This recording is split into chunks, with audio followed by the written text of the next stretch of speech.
এখানে গণভোট এবং বনাম ইশতেহার একটা লড়াই হচ্ছে। ইনফ্যাক্ট গণভোট বনাম ইশতেহার।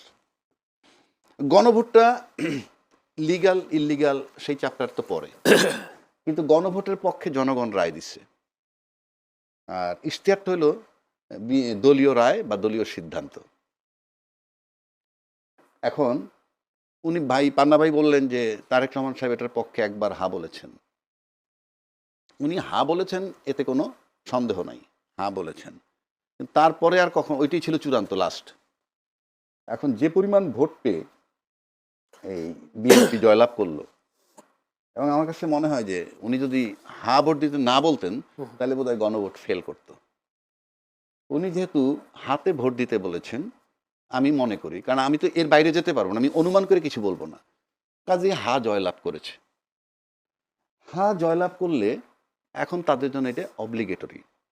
কারণ আপনি তো প্রধানমন্ত্রী হয়ে যাওয়ার পর, উনি এখনো ওত নেন নাই, বাট প্রধানমন্ত্রী, তো আপনার মাধ্যমে আবারও তাকে একবার শুভেচ্ছা জানাচ্ছি, কারণ আমাদের তো ফোরাম নাই জানানোর। এবং জনাব তারেক রহমান সাহেব আমি আবার একটু অভিবাদন জানাই যে আজকে ওনার জন্য এই গণভোটটা আমি মনে করি পাশ করেছে। এখন সেই হিসাবে গণভোট যে এক্সিকিউশন, ওইটার আলোকে সংবিধানকে সংস্কার করাটা আমি মনে করি তাদের জন্য, মানে যদি আদর্শগতভাবে চিন্তা করেন, নৈতিকভাবে চিন্তা করেন, তাইলে তাদের জন্য এটা টু সাম এক্সটেন্ট তাদের দায়িত্বের ভিতরে পড়ে। এখন আসেন 2/3 মেজরিটি ওনার পার্লামেন্টে গেছেন, মানলাম না গণভোট, সেটা অন্য কথা। মানলাম না ইশতেহার যেটা ওনারা দিচ্ছেন, কথার কথা, কারো কিছু করার নাই।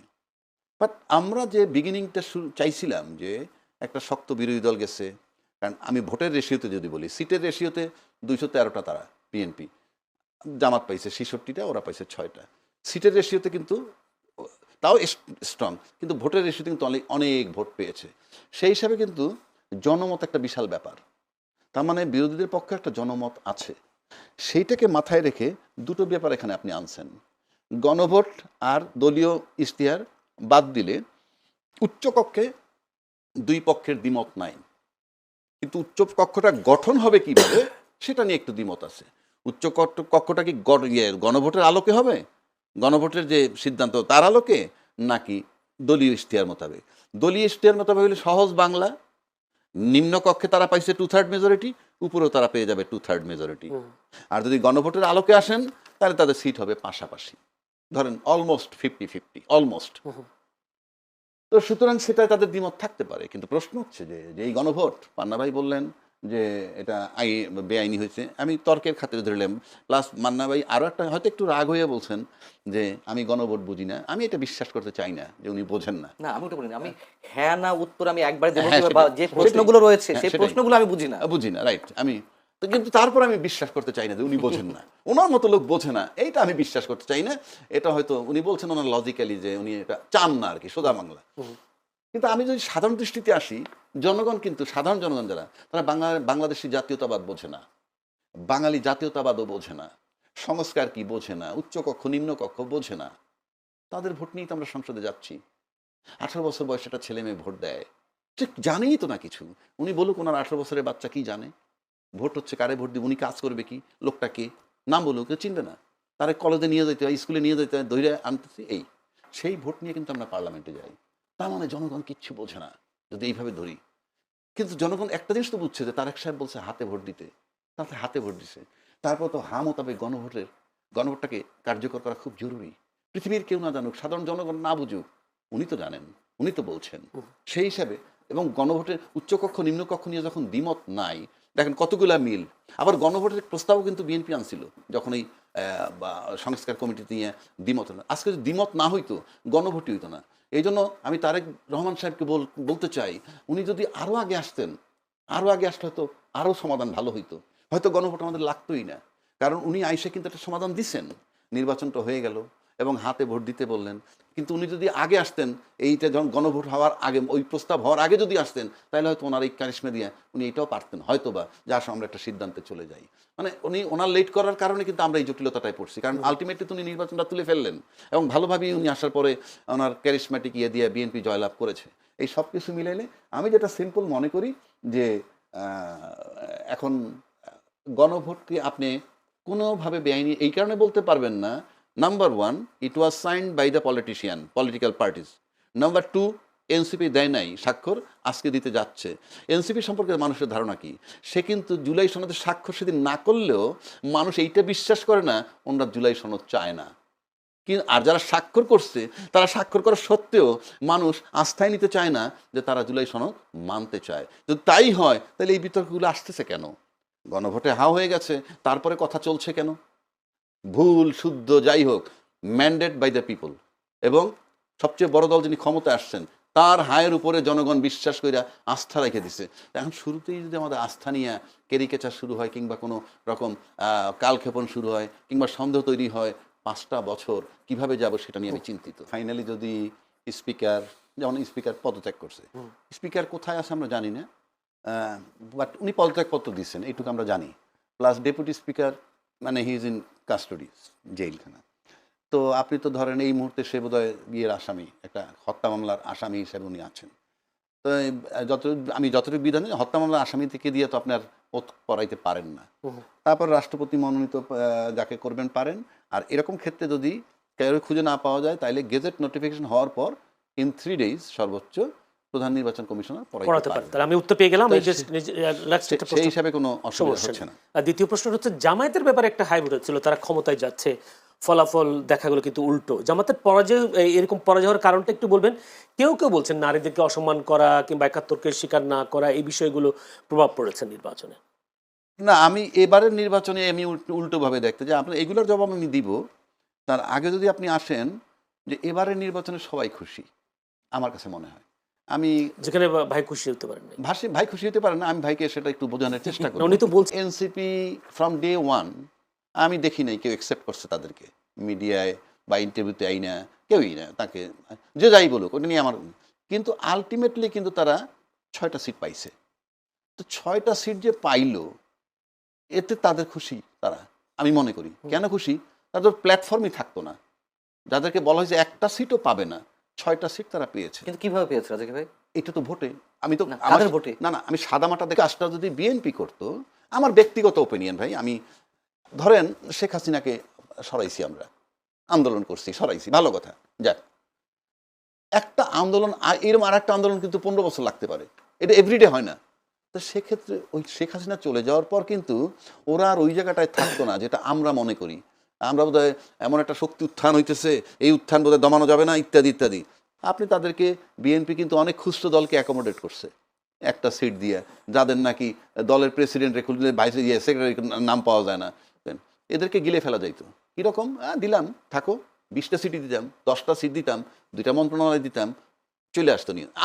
আমার ওপিনিয়ন, বিএনপির সাথে তো আমার বনবে না, এটা ওনাদের ব্যাপার। সুতরাং এনসিপি খুশি কেন? তার প্ল্যাটফর্মটা থাকলো। এখন কিন্তু এটা কলেবর বৃদ্ধি করবে সে আস্তে আস্তে। এরপরে আসেন জামাত। জামাত এককভাবে তার অর্জন কিন্তু 3টে সিট, আমার জানা মতে এককভাবে 3টে সিট অর্জন তার। আর একবার 14টা পেয়েছে, একবার 18 পেয়েছে, সেটা বিএনপির সাথে একত্রে জোট করে মন্ত্রী হয়েছে 2জন। কাজে আমি এককভাবে যদি যাই ওই জায়গাটায়, 3টার কাছ থেকে যদি সে 66টা আসে, 3/22 68, তাহলে অলমোস্ট 3-23-69, প্রায় 23 গুণ। এটা তার জন্য বিরাট অর্জন। প্লাস 3টা কোথায় কোন নির্বাচনে পেয়েছিল না কেন, এবং তার ভোটার আমাদের 37.something ভোট পাইছে। এরা যে সব তার ভোটার কি ভোটার না সেটা তো আমরা নেক্সট ইলেকশনে আবার দেখব, কিন্তু আজকে পর্যন্ত তো তাই। এখন তাহলে সেও খুশি, এবং সে একটা শক্ত বিরোধী দল হয়েছে। আচ্ছা, তারপর উচ্চ কক্ষ নিম্ন কক্ষ লড়াই হইতেছে। আলটিমেটলি যদি দলীয় স্থিরও করেন তাহলে আমি জানি না কোনটা করবেন, গেল এটা, সে খুশি। আসেন তারপরে বিএনপি, কেন খুশি হবে না? বিএনপি তো আলটিমেটলি ক্ষমতায় গেছে, ক্ষমতায় যখন গেছে এটা খুশি হওয়ার কথাই। এবার আসেন আওয়ামী লীগ, কেন খুশি হবে না আওয়ামী লীগ? আওয়ামী লীগ তো এনসিপি আর জামাত যে যদি ভোটের হিসাবে হয়, ভোটের হিসাবে পিয়ার পদ্ধতি হলেও তো ওনাদের আসন বেশি থাকছে তো না, যদি বেশি থাকছে আর পিয়ার আর জনগণের ভোটের রেশিওতে যদি হয় তাহলে তাদের প্রতিনিধিত্ব কম যাবে পক্ষে, এটাই। সো এই কারণে তারা ওইটা চাচ্ছে। এই কারণে আচ্ছা, তারা যখন এই দাবিটি তোলে খুব ভালোভাবেই তারা নিশ্চয়ই হিসেব নিকেশ করেই কথা বলেছিল যে আওয়ামী লীগ যে নির্বাচনে আসতে পারবে না বা একেবারে বাদ হয়ে যাবে, তারা কিন্তু এই হিসাবটা মাথায় নিয়ে বলেনি। তারা আওয়ামী লীগ আসতে পারে, আওয়ামী লীগ আসলে একটা কন্টেস্ট হবে, হ্যাঁ, সেক্ষেত্রে আওয়ামী লীগের ভোট কম নয়, এবং একটু দেখা গেছে 2008 পর্যন্ত মানে পার্সেন্টেজে আওয়ামী লীগ সবসময় এগিয়ে ছিল। 35-40% মধ্যে দুই দলেরই, বাট বিএনপির চেয়ে আওয়ামী লীগ এগিয়ে অনেক ছিল। বেশি আসন পেয়েছে। যাই হোক, এই জন্য সংসদে মানে সংসদের নিম্নকক্ষে যদি হয়ে থাকে তার ভিত্তিতে বা আসনের ভিত্তিতে তারা এটা চাইছিল। দেখুন, আমার মনে হয় এ পর্যন্ত যাবে না, তার আগে অনেক ধরনের জটিলতা হবে। জটিলতা এখনই দেখা দিয়েছে। আমি জানি না যে কি হবে, কি হতে যাচ্ছে সকালে। আমরা তো সবসময় সংশয় প্রকাশ করি, সংশয় প্রকাশ করাটাই আমাদের কাজ, প্রশ্ন তৈরি করাটাই সাংবাদিকদের কাজ। আশাবাদী নয় কেন আপনারা, সংশয়বাদী কেন? না, এখন তো শোনা যাচ্ছে যে বিএনপি তো বলছে যে এটা তো সংবিধানে নেই, সাংবিধানিক সংস্থা পরিষদ বলে আবার কি আছে, সালাউদ্দিন আহমেদ বলেছেন।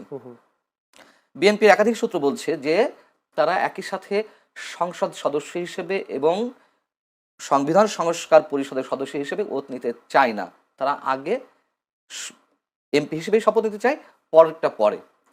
এদিকে নিশ্চয়ই সরকারের পক্ষ থেকে আপত্তি আছে, যেহেতু তাদের মধ্যে সরকারই আয়োজন করছে শপথের, কিন্তু পেছনে তো জামাত আছে, এনসিপি আছে, তারা আপত্তি জানাচ্ছে। এরই মধ্যে আমরা তো এ ধরনের খবর পাচ্ছি, আমি জানি না কতটুকু সত্য না মিথ্যা, তবে একেবারে তো উড়িয়ে দেওয়া যায় না। এটা তো সত্য কথা যে বিএনপি যদি বলছে যে সংবিধান সংস্কার পরিষদ বলে কিছু নাই, অতএব ঝামেলা হচ্ছে। ঠিক খবরটা পাচ্ছেন সেটা পরিষ্কার। খবর পাচ্ছে ঝামেলা কিছু একটা হচ্ছে, সেই ঝামেলাটা কোথায় গিয়ে দাঁড়াবে এটা বুঝতে পারছি। আমরা তো শপথ গ্রহণ বলেছিলাম, আপনারা এখানেও বলেছে যে আমি মনে করি না ডক্টর মোহাম্মদ ইউনূসের অধীনে কোনো নিরপেক্ষ নির্বাচন হতে পারে। আমি মনে করি না যে, এখনো বলছি, মানে এই কয়েকদিন আগে এসে বলেছিলাম যে নির্বাচন হবে কিনা, বিতর্ক সৃষ্টি করতে চাচ্ছি না। যেহেতু আপনি বলেছেন ঐতিহাসিক হয়েছে, আওয়ামী লীগের সময় দিনের ভোট রাত 10টা থেকে শুরু হয়েছিল, আগের রাত 10টা থেকে, আর এই ভোট এই 2026 12 ফেব্রুয়ারি ভোট আগের দিন সন্ধ্যা থেকে শুরু হয়েছে, সেদিক থেকে ঐতিহাসিক। আওয়ামী লীগের মতো একটি দল নেই, সেদিক থেকে ঐতিহাসিক। এই ভোটটা আরো এগিয়ে, আগের দিন রাতে কিন্তু সন্ধ্যা থেকে আওয়ামী লীগের জন্য লাভ হয়েছে। আওয়ামী লীগকে আমরা যে কারণে অপবাদ দিয়ে আসছি, কেন কেন শুরু হচ্ছে বলে আপনি জানেন না? আপনি ফুটেজ দেখেননি? ব্যালট পেপার খোলা, ওই গণভোটের ব্যালট পেপার সামনে দেখা যাচ্ছে সন্ধ্যা থেকে, ওপেন ব্যালট বাক্সের উপরে, তারপরে আপনার রেজাল্ট শিটে সিগনেচার নিয়ে। আওয়ামী লীগের সময় এটাই ঘটেনি, সিল মেরেছে গণহারে আগের রাত থেকে, কিন্তু রেজাল্ট শিটে সিগনেচার দিয়ে নাও পোলিং এজেন্টদের, এটা তো ভাই ফুটেজে ধরা পড়েছে, কোনো লাল গল্প নয়, তাই না? তো আপনি সেদিক থেকে ঐতিহাসিক, হ্যাঁ, নানান কারণ ঐতিহাসিক। এবং ঐতিহাসিক আরো একদিক থেকে, পৃথিবীর ইতিহাসে কোনো নির্বাচন পাবেন না, নট অনলি বাংলাদেশ, পৃথিবীর ইতিহাসে কোথাও নয় যে একটা নির্বাচনের আগের রাত পর্যন্ত মানুষ কনফিউজিং অবস্থা থাকে, এই নির্বাচন হবে কিনা। আলাদা।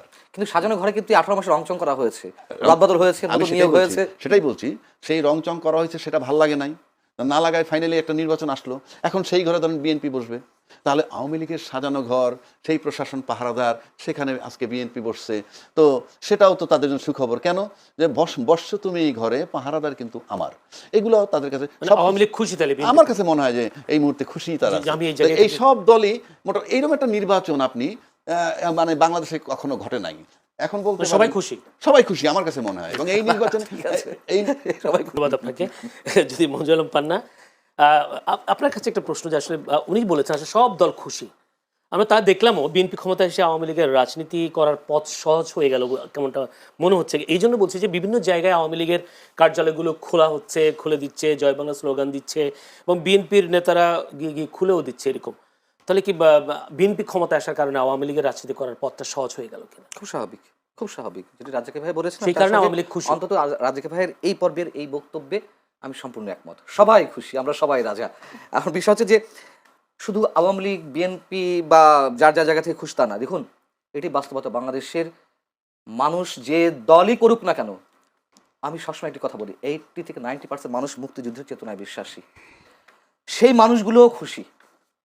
মানুষের মধ্যে তো একটা আতঙ্ক ছিল, একটা আশঙ্কা ছিল, অথবা আর একটা অংশের মধ্যে আশাবাদ ছিল, জামাত ক্ষমতায় চলে আসছে। ম্যাটিকুলাস ডিজাইন দিয়ে হোক, সেটা ইঞ্জিনিয়ারিং করে হোক বা মেকানিজম করে হোক, জামাত ক্ষমতায় চলে, অথবা ভোটের মাধ্যমে, মনে করেন যে কোনো একটা অংশ তারা বলছিল ভোটের মাধ্যমে জামাত চলে আসবে, তারা ঠিকই বলছিল, আবার আতঙ্কেও ছিল।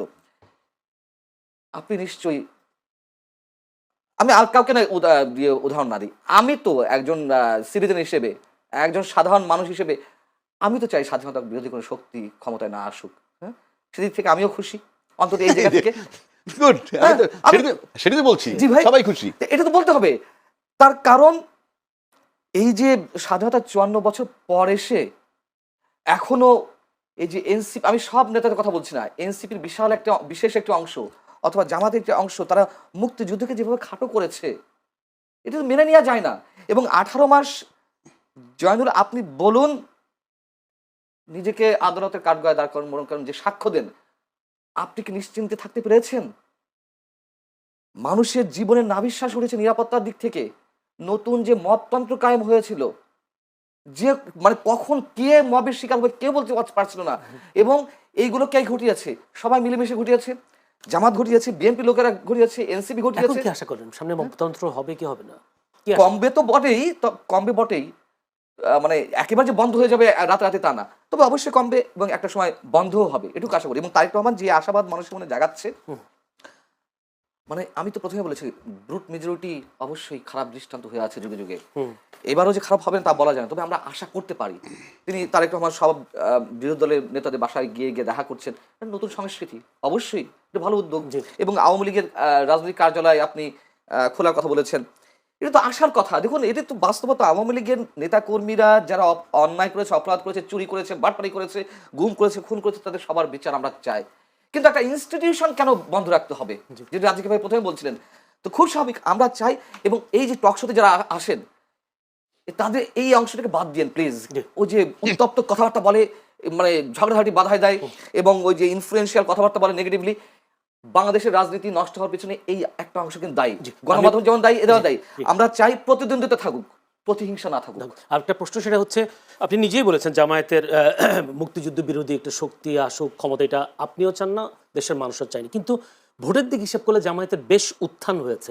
সেই উত্থানটাকে আপনি কিভাবে দেখছেন, বা এই উত্থানকে আরো বাড়বে নাকি কমবে বিএনপির এই প্রশাসনিক ক্ষমতার দক্ষতার জন্য? কি মনে হয় আপনার? এটা একটা ভ্যালিড কোশ্চেন যে জামাত আরো এগিয়ে যাবে কিনা। আমার মনে হয় জামাত এটি সর্বশেষ সুযোগ ছিল আমার ধারণা মতে, মানে ফোরকাস্টিং এর জায়গাতেও ওইভাবে নিশ্চিত করা যায় না। 23 গুণ ওরা উত্থান হয়েছে, পেয়েছে। তার নানান কারণ আছে। দেখুন, জামাত পরিবার ভিত্তিক রাজনীতি করেছে 18 বছর। সমাজ মানে কি বলে এটাকে, এই শব্দটা আমি ভুলে গেলাম। মানে এটা শব্দটা গ্রাম ভিত্তিক, হ্যাঁ, ওটা তো আছেই।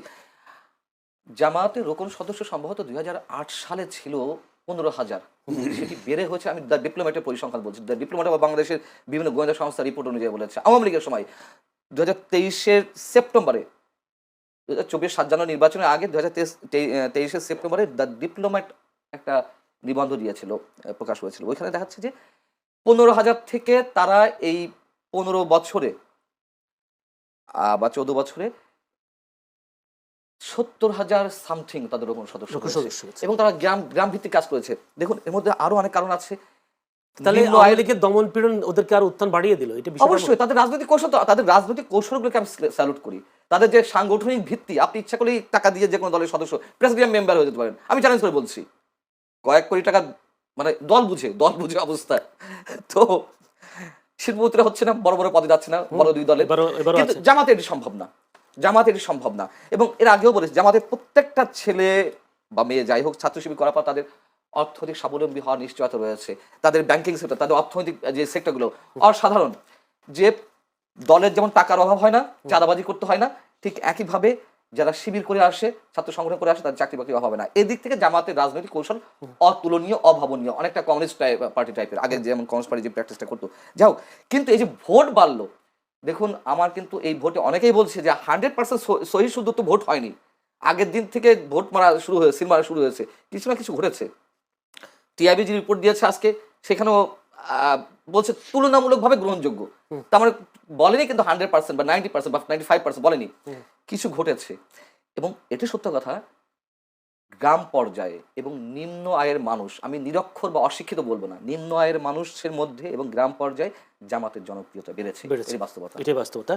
যদি আবু রাজ্জাকি, আমি যদি আজকে নুরুল হক নূরের বক্তব্য, তিনি বলেছেন জামাতের এই উত্থান অশনি সংকেত, জামায়াতের উত্থান ঠেকাতে গবেষণা করা প্রয়োজন বলে তিনি জানিয়েছেন, এবং এখনই পদক্ষেপ নিতে হবে। আপনি কি মনে করেন? ধন্যবাদ আপনাকে এবং আমার বন্ধুবর সহ আলোচক। আপনি প্রশ্ন করছেন উত্থানের কারণ উনি কিছু বলছে, আর নূর সাহেব বলছেন এটাকে দমাতে হবে। এই তো বিষয়।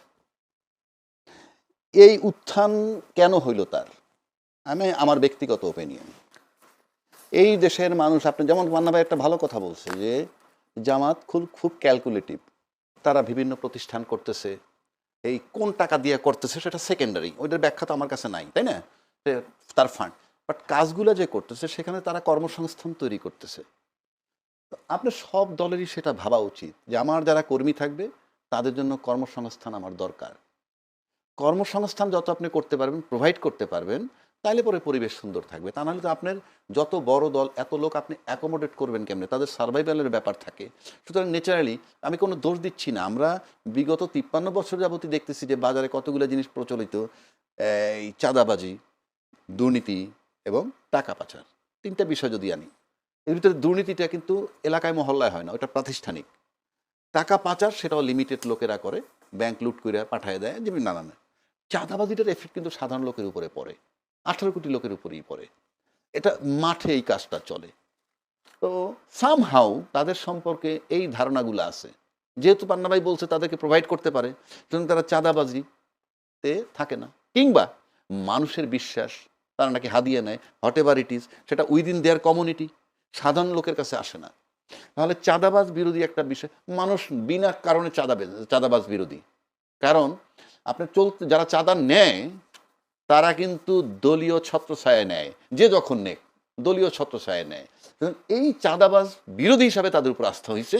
এবং একটা দ্বিতীয়, এনসিপির যেহেতু অন্য কেউ অ্যাকোমোডেট করতে পারেনি, তারা অ্যাকোমোডেট করছে, একটা বিশাল সেন্টিমেন্ট কাজ করছে যে জুলাই চেতনার পক্ষের সেই ভোটগুলো তারা পেয়েছে। এটা তো উত্থান একটা ব্যাপার। দ্বিতীয় কথা হলো 68টা আসন তারা পেয়েছে, এনসিপির 6টা আমি বাদ দিই এখনও। এই 68টা আসন যদি তারা অ্যাটলিস্ট চাঁদামুক্ত রাখতে পারে, এই সিটগুলো কিন্তু ফিক্সড হবে, আপনি কোনোভাবে নিতে পারবেন না। এই উত্থান ঠেকাতে পদক্ষেপ নিতে হবে বলেছেন উলকনুর। কি করবে, কি কি পদক্ষেপ? পদক্ষেপ নিতে হলে জামাতরে করাপ্ট বানাইতে হবে, জামাত চাঁদাবাজি করতে হবে, জামাতের টাকা পাচার করতে হবে, জামাতের দুর্নীতি করতে হবে, তাইলে পরে জনগণ তাকে ই করবে। কিন্তু ঠেকানো মানে, যদি আপনি যে ভোট হইলে আপনি ঠেকাবেন, কিভাবে ঠেকাবেন? আমি আবারও বলছি, জামাত বাদ দিয়ে অন্য যারা পাশ করছে তারাও যদি মনে করে তার নিজ নিজ এলাকা চাঁদামুক্ত রাখবে, তাহলে তার জায়গা ফিক্সড হবে। মনে রাখতে হবে তার 23 গুণ বৃদ্ধি হয়েছে। এইটা শুধুমাত্র এই সূত্রের উপরে যে সাধারণ জনগণ মনে করছে 2টা বিষয়। এক, জুলাই চেতনার পক্ষের শক্তি এসে আশ্রয় দিছে, জামাতকে আমি জুলাই চেতনার পক্ষে বলি আর বিপক্ষে বলি অন্য কথা। 2, চাঁদাবাজি বিরুদ্ধে তারা, এটা মানুষ ভোটাররা একটা আস্থায় নিছে। এবার আসেন আরেকটা বিষয় দেখতে হবে আমাদের। এবার সংসদে যে 3টা দল আছে, 3টা দলই কিন্তু দাবি মোতাবেক বিগত সরকার দ্বারা নির্যাতিত। 3টা দলই, যদি বলি জামাত, যদি বলি বিএনপি, যদি বলি এনসিপি, 3 দলই কিন্তু নির্যাতিত। এনসিপি তো তখন ছিল না। এটা ছিল না। এনসিপি